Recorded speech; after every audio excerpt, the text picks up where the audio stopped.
مجھے یقین ہے کہ آج کے زمانے میں پھیلی ہوئی بے حیائی اور بے پردگی دیکھ کر آپ کو دلی تکلیف ہوتی ہوگی۔ آج عورت سے اس کی شخصیت، وقار، عزت اور پاکیزگی چھیننے کے لیے طرح طرح کے راستے اپنائے گئے ہیں۔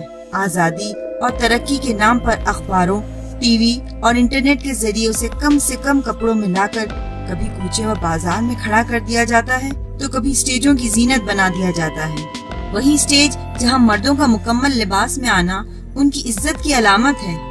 کبھی کمپنیاں شہر میں لگی ہوئی ہورڈنگز اور اخبارات، ٹی وی اور انٹرنیٹ پہ آنے والے ایڈورٹائزمنٹ میں اسے اپنے پروڈکٹس کی طرف توجہ جلب کرنے کے لیے استعمال کرتی ہیں۔ یہی نہیں بلکہ جن درسگاہوں سے اسے علم اور پاکیزگی کا سبق ملنا چاہیے تھا، وہاں کے ماحول کو بھی آلودہ بنا دیا گیا ہے۔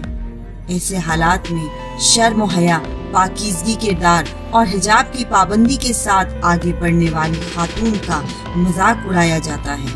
مولا، یہ حالات آپ کو خون کے آنسو رلاتے ہوں گے، لیکن مولا، میں آپ کا انتظار کرنے والی خاتون ہوں۔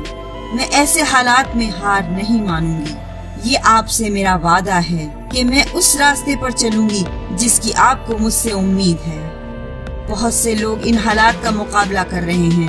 وہ اس برائی کے ماحول میں پاکیزگی کو بچا کر رکھنے کی کوشش کر رہے ہیں۔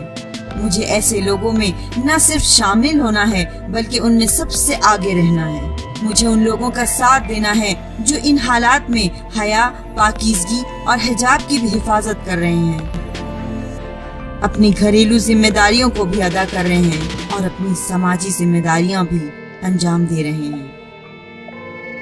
میں نہ صرف خود اس راستے پر چلوں گی بلکہ دوسروں کو بھی اس آلودہ ماحول سے بچاؤں گی اور آپ کا راستہ دکھاؤں گی۔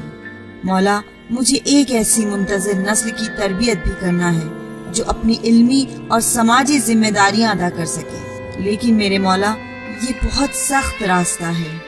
اس میں ہمیشہ بھٹکنے کا خطرہ ہے، اس لیے ہر لمحہ آپ کی مدد کی ضرورت ہے۔ آپ خدا کی بارگاہ میں آبرومند ہیں۔ خدا سے میرے لیے دعا کیجیے کہ میں اپنی ان ساری ذمہ داریوں کو ادا کر سکوں۔ آپ کو آپ کی دادی حضرت زہرا سلام اللہ علیہا کا واسطہ۔ آپ کی دعاؤں اور مدد سے یقیناً ہم کامیاب ہوں گے۔